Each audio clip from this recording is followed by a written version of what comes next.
Hello नैना, आज संध्याकाळी मला समुद्रकिनारी तुझ्या आवडत्या जागी भेटू शकशील का? उषाने फोन करून विचारले. काय झाले उषा? अगं तुला काही सांगायचं असेल तर आपण कॅन्टीनमध्ये चहाच्या वेळेस भेटूया. तिकडेच 4 वाजता ये. नाही नाही, तिकडे बोलता येणार नाही. प्लीज तू. बरं बरं. ऑफिस सुटल्यावर ठीक 5:30 वाजता मी ठरलेल्या जागी येते. मी वाट बघते पण उशीर करू नकोस हा. नयनाला समुद्रकिनारी बसायला अतिशय आवडते. ऑफिस समुद्रकिनाऱ्यावर असल्यामुळे अनेकदा ती तेथे जाऊन बसते. मन बेचैन असेल किंवा आनंदात असेल तर ती कधी आकाश बरोबर तर बहुधा दिनेश बरोबर तिथे येते. अनेकदा ऑफिस सुटल्यावर एकटी देखील ती तिथे येऊन बसते आणि मन शांत झालं की घरी जाते. घरी आकाश आणि ती दोघे नवरा बायकोच राहतात. आकाशची स्वतःची कंपनी असल्यामुळे त्याला घरी यायला नेहमीच उशीर होतो. उषा नयनाची मैत्रीण आहे. दोघी एकाच ऑफिसमध्ये काम करतात, पण दोघींची खाती वेगवेगळी आहेत. अनेकदा कामाच्या निमित्ताने तर कधी कॅन्टीनमध्ये नेहमीच त्यांची भेट होत असते. लग्नानंतर उषा खूप बदलली आहे. चंचल बडबडी उषा आता अबोल आत्ममग्न झाली आहे. असे ऐकले आहे की तिचा नवरा कधीही ऑफिसमध्ये येऊन ती कुठे आहे, कोणाबरोबर आहे हे बघून जातो. संध्याकाळी ऑफिस सुटले की ऑफिसच्या बाहेर अनेकदा येऊन उभा राहतो. या सगळ्या गोष्टी नयनाच्या मनात येऊन गेल्या. लग्नानंतर नयनाला माझ्याशी बोलायला वेळ मिळत नव्हता किंवा ती मला टाळीत तरी होती असे वाटत होते आणि म्हणूनच उषाला माझ्याशी काय काम असावे हा विचार करीत नयना आपले काम आटोपत होती. 5:30 वाजता नयना समुद्रकिनारी पोहोचली होती. सरळ विषयावर येत उषा म्हणाली, नयना, तुझी मैत्री आकाश कसा सहन करतो ग? नयना, आम्हा सगळ्यांना माहीत आहे की दिनेश आणि तू अनेकदा संध्याकाळी येथे येता. आम्ही सगळ्यांनी अनेकदा ऑफिस सुटल्यानंतर तुम्हा दोघांनाही येथे बघितले आहे. नक्कीच पाहिले असेल. आम्ही दोघे लपून छपून येथे भेटत नाही. आम्ही दोघे मनमोकळेपणाने येथे येतो आणि गप्पा मारीत बसतो. नयना म्हणाली, उषा, जगात काही गोष्टी अशा आहेत ज्याचे मोल कधीही विसरता येत नाही. त्यातील एक म्हणजे मैत्री. नातेसंबंधांच्या पलीकडे असलेली उदात्त गहरी भावना म्हणजे जीवाभावाचे मैत्र. अगं, ज्याला खरा मित्र लाभला आहे तो खऱ्या अर्थाने श्रीमंत असतो. नयना, अगं पण आकाशला तुमची मैत्री पसंत आहे का? आपली पत्नी एका परपुरुषाबरोबर वेळ घालवते हे कोणता पुरुष सहन करेल सांग बरं. तो काहीच बोलत नाही का तुला? तुझ्यावर चिडत रागवत नाही का? त्याच्या मनात तुमच्याविषयी शंका येत नाही का? उषा, आकाशचे माझ्यावर नितांत प्रेम आहे आणि प्रेमात विश्वास महत्वाचा असतो. जर तुमचे एक दुसऱ्यावर खरंच प्रेम आहे तर ही शंका मनात येत नाही. एकमेकांना समजून घेणे हे तुमच्या क्षमतेवर अवलंबून असतं. या क्षमता एकमेकांसोबत राहायला लागल्यावर वाढवाव्या लागतात. माझी एखादी गोष्ट त्याला किंवा त्याची एखादी गोष्ट मला आवडेलच असं नाही, पण नवरा बायकोमधील नाते हे दवबिंदू सारखे असायला हवे. पाना फुलावर त्याचे स्वतंत्र अस्तित्व दाखवणारे निर्व्याज निस्वार्थ भावनांचे संबंध जपणारे असे असेल तरच ते संबंध बहरतात, टिकून राहतात. पत्नीवर पूर्ण विश्वास असणारा पती विरळाच म्हणावं लागेल नाही का? तू खरंच अत्यंत भाग्यवान आहेस. विश्वास उत्पन्न करायला तशी कृती करावी लागते. तो उगाच तसाच उत्पन्न होत नसतो. आणि उषा, अगं राजीवने तर तुझ्याबरोबर प्रेमविवाह केला आहे ना? मग तू असं का बरं म्हणते आहेस? अगदी बरोबर आहे नयना, पण दुसऱ्याला समजून घेणे ही अशक्य गोष्ट आहे हे माझ्या आता लक्षात आले आहे. मी राजीवशी लग्न केलंच कसं हे आता माझं मलाच आश्चर्य वाटत आहे. उषा, तुला तुमच्या नात्याला लेबल लावायची घाई झाली होती. कोणतीही गोष्ट जेव्हा आपण विचारपूर्वक करतो तेव्हा त्याच्या चांगल्या वाईट परिणाम भोगायची आपली मानसिक तयारी असते. तुला आठवत असेल उषा, लग्नाआधी तुला घाई न करता निर्णय घेऊ नकोस असं मी हजारदा बजावत होते.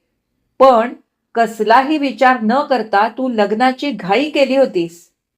राजीवची त्यांच्या घरच्यांची चौकशी व्यवस्थित न करता आपण त्या घरात किती ऍडजस्ट करू शकतो याचा काहीही विचार न करता तू लग्न केलं होतंस. हो ना, मला आता ते पटतंय. राजीव दुसऱ्या कोणावर भाळेल की काय ही असुरक्षिततेची भावना माझ्या मनात निर्माण झाली होती. माझ्या सौंदर्यावर तो भाळला होता आणि म्हणूनच घाईघाईने मी लग्नाचा निर्णय घेतला होता. पण उषा, राजीवचा तुझ्यावर विश्वास नाही असं कसं शक्य आहे? हो नाही ना, राजीव माझ्यावर शंका घेतात. तुला तर माहीत आहे की माझ्या आई वडिलांच्या घरात मी स्वच्छंद मोकळेपणाने वावरत होते. मुलामुलींमध्ये त्यांनी कधीही भेदभाव केला नाही. माझ्या बडबड्या स्वभावामुळे मला असंख्य मित्रमैत्रिणी होत्या हे तुला माहीत आहेच. पण लग्नानंतर हे चित्र बदलले. मी कोणत्याही मित्राशी बोलायला लागले की राजीव शंकेने आमच्याकडे बघत राहतात. आम्ही काय बोलतो याकडे त्यांचे बारीक लक्ष असते. मी कोणाशीही हसून खेळून बोललेले त्यांना आवडत नाही. कपाळावर ताबडतोब आठ्या येतात. अगं, या काळात स्त्री पुरुष एकमेकांशी गप्पा करतात म्हणजे प्रत्येक वेळी ते प्रेमाच्या गोष्टीच करतात असं नसतं ना ग. उषा, तू राजीवशी यावर मोकळेपणाने बोलत का नाहीस? पती पत्नीचे नाते हे मायेची ऊब देणारे असते. अनेकदा ही नाती निभावताना सामान्य परिस्थितीतल्या व्यक्तीची दमछाक होत असते. पण तरीही ती नाती टाकून देता येत नाहीत. मग वाहावा लागतो भार आयुष्यभर मनात नसताना. आणि मग नात्यांचे रंग फिके होत जातात. म्हणूनच वेळेवर सावध हो. त्याच्याशी बोल. नैना, अगं खूप वेळा त्यांना समजावण्याचा प्रयत्न केला पण काहीही फायदा झाला नाही. अगं, एवढा शिकलेला राजीव पण. उषा, शिक्षणाने माणूस शिक्षित होतो पण सुसंस्कृत होतोच असं नसतं. चांगले विचार आत्मसात करून त्यावर चिंतन मनन करून ते आचरणात आणणे अतिशय गरजेचे असते. नाही ना, राजीव ज्या वातावरणात वाढलेले आहेत तेथील स्त्रिया आजही बाहेर जाऊन नोकरी करीत नाहीत की घरी आलेल्या पुरुषांबरोबर बाहेर बसून गप्पा करीत नाहीत. अगं, आजही घरात पुरुष नसतील तर घरात कुणी नाही असे सांगून त्यांना बाहेरच्या बाहेर पाठवून लावतात. घरात बोलावून एक ग्लास पाणी देण्याचे सौजन्य देखील दाखवत नाहीत. उषा, पती पत्नीच्या संबंधावर नियम लादले की दुरावा अपरिहार्य असतो. मग अजाणतेपणी नात्याची वीण उसवत जाते. म्हणूनच जाणीवपूर्वक त्यांना जपायचे असते. या नात्यांमध्ये अपेक्षांचे डोंगर नकोत तर निर्व्याज प्रेम असावं लागतं. तरच ती सुरेख ठरतात. नाती टिकवून ठेवणं खूप अवघड असतं. पण मला सांग उषा, राजीव तुझ्यावर अविश्वास दाखवतो मग तो तुला ऑफिसला कसं येऊ देतो? मोठ्या प्रयासाने मला नोकरी करायची परवानगी मिळाली आहे कारण पैशाचं आकर्षण आहेच ना ग. उषा, पती पत्नीत संवाद गरजेचा असतो. अहंकार आणि पुरुषत्व भावनेचा पडदा जोपर्यंत दूर होत नाही तोपर्यंत दोघांमधील अंतर कमी होणार नाही. हे अंतर एकदा दूर झाले की आपोआपच विश्वास निर्माण होतो. नात्यातील बहुतेक बेबनाव हे अपेक्षित विश्वासाला तडा गेल्याने होत असतात. समोरच्या व्यक्तीच्या मनात काय चालले आहे हे कळत नाही. म्हणूनच आयुष्यात अगणित पेच निर्माण होत असतात.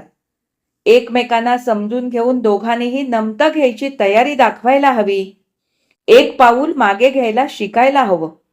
त्यात स्त्री पुरुष हे काहीच नसावं. तसं झालं नाही तर जीवनात पेच निर्माण होणारच. नाही ना, तू म्हणतेस ते अगदी खरं आहे. आजकाल आमच्यातले अंतर वाढू लागले आहे. मला कधी कधी अगदी असह्य होतं. कोणाशी तरी भरभरून बोलावं, मन मोकळं करावं असं खूप वाटतं. राजीवशी अनेक गोष्टी बोलायच्या असतात.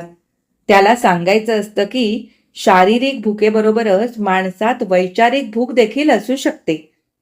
मी एक माणूस आहे. आम्ही शरीराने एक दुसऱ्यांच्या जवळ येतो, पण मन आणि विचारांचं काय? हो उषा, अगदी बरोबर आहे तुझं.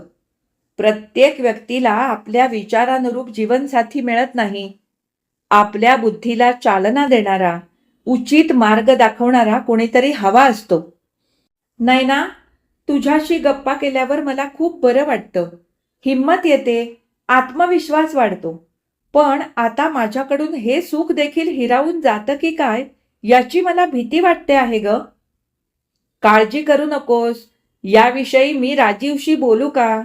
प्रयत्न करू का त्याला समजावून सांगण्याचा? नको नको, घाबरून उषा म्हणाली. नाही ना, राजीवला तुझ्या आणि दिनेशच्या मैत्रीची कल्पना आहे. त्यांनी बरेचदा तुम्हा दोघांना संध्याकाळी समुद्र किनाऱ्यावर बरोबर पाहिले आहे. कालच त्यांनी मला निक्षून सांगितले आहे की मी तुझ्याशी मैत्री ठेवू नये, तुझ्याशी बोलू नये, नाहीतर त्याचे वाईट परिणाम होतील. मग आज तू मला भेटायला येथे का आली आहेस उषा? नैनाने हसून विचारले. उगाच मस्करी करू नकोस आणि विषय बदलू नकोस. खरंच सांग नैना, स्त्री पुरुषात निखळ मैत्री असणे शक्य असते का? हो, का नाही? नैना, नवरा आपला चांगला मित्र होऊ शकत नाही का? तुझ्या प्रश्नाचे उत्तर तुलाच चांगलं ठाऊक आहे उषा. पण खरं सांगायचं तर पती हा चांगला मित्र असतो, पण पती पत्नीमध्ये अनेकदा मतभेद होत असतात. अनेक वेळी दोघांनाही आपल्या चुका लक्षात येत नसतात. अनेकदा त्यातील एखादी व्यक्ती अचानक कधीतरी काहीतरी वेगळं वागते, बोलते, तेव्हा दुसऱ्याला धक्का बसतो आणि ती व्यक्ती अपरिचित वाटू लागते.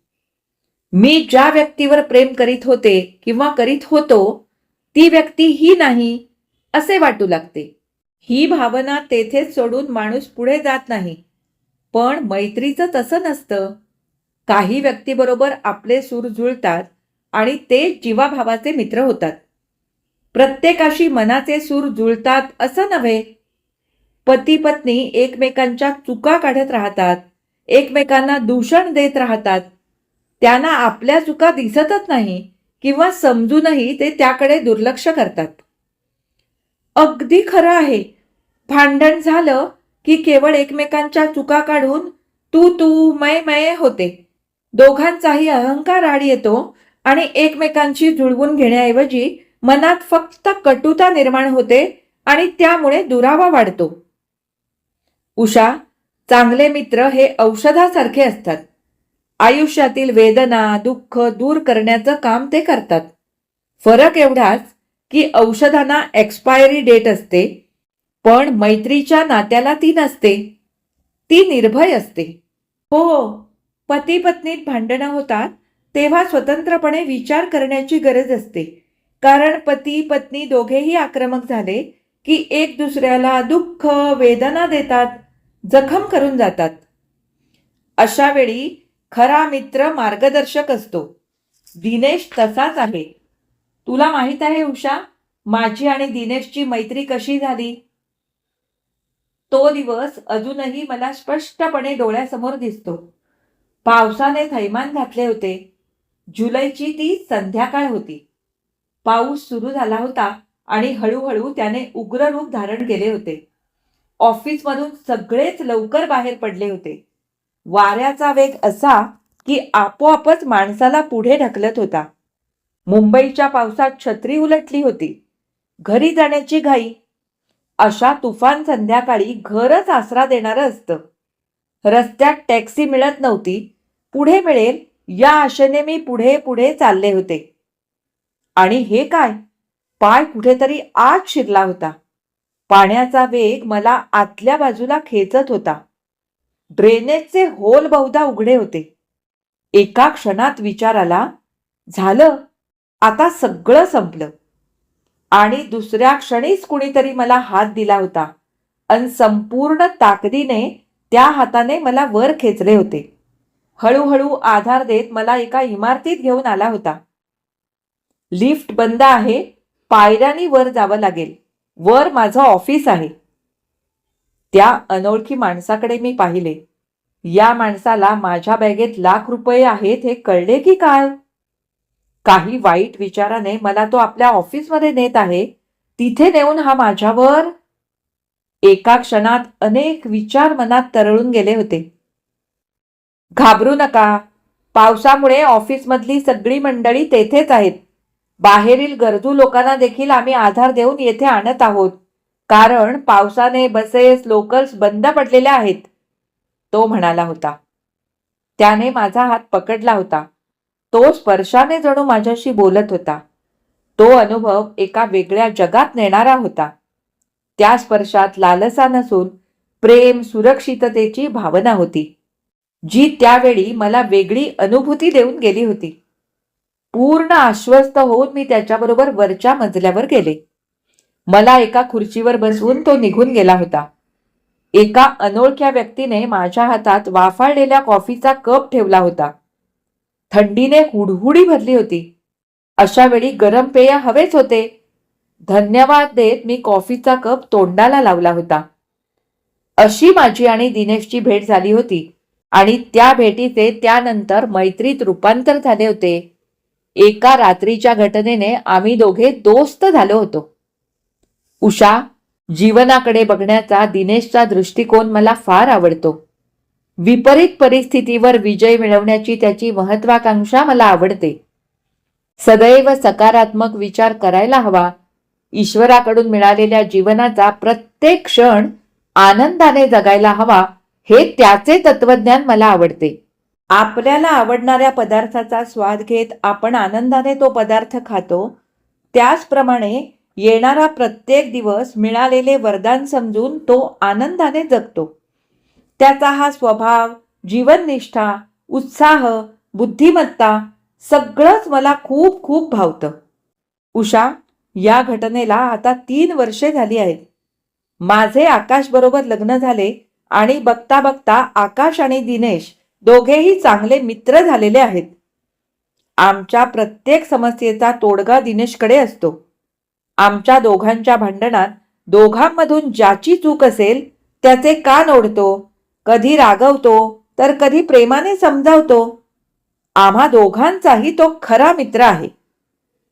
नैना, आपण यौवनात आहोत, प्रगल्भ आहोत.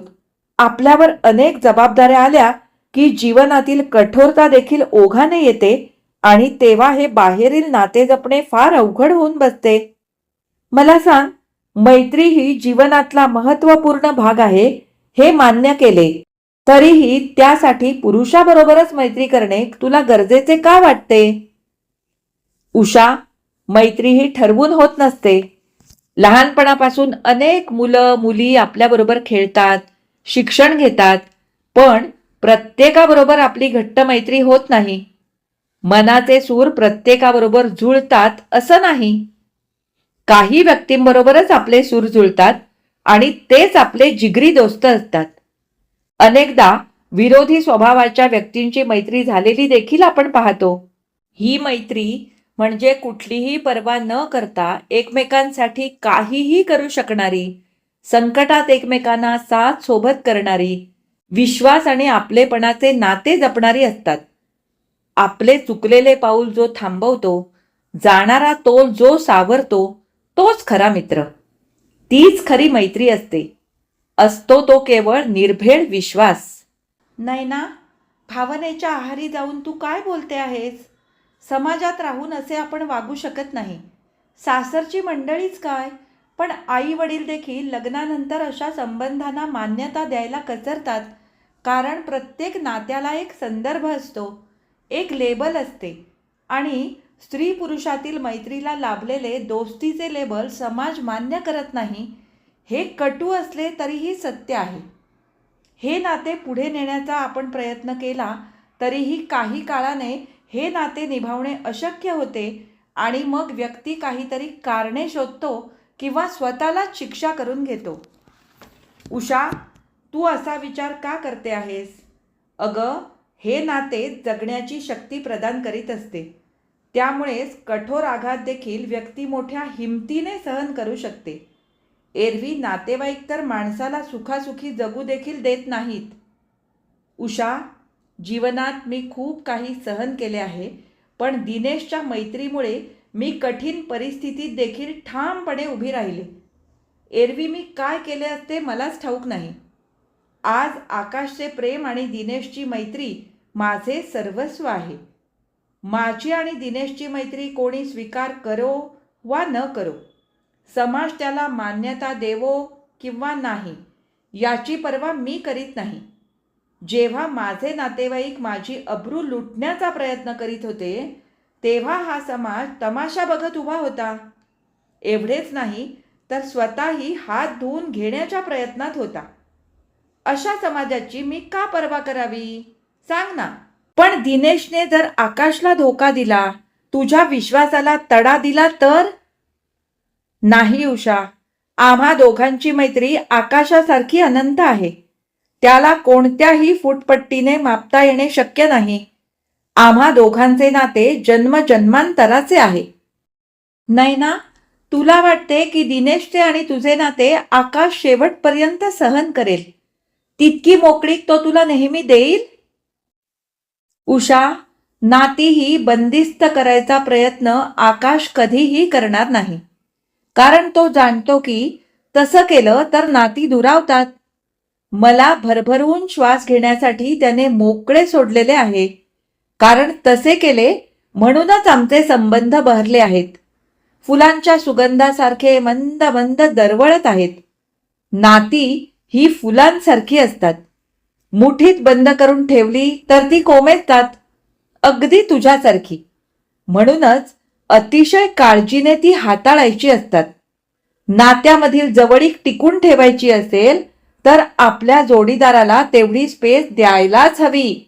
ती आम्ही एकमेकांना देतो आणि म्हणूनच लग्नाला 3 वर्षे झाली असली तरीही आमचा संसार अत्यंत सुखाचा चाललेला आहे.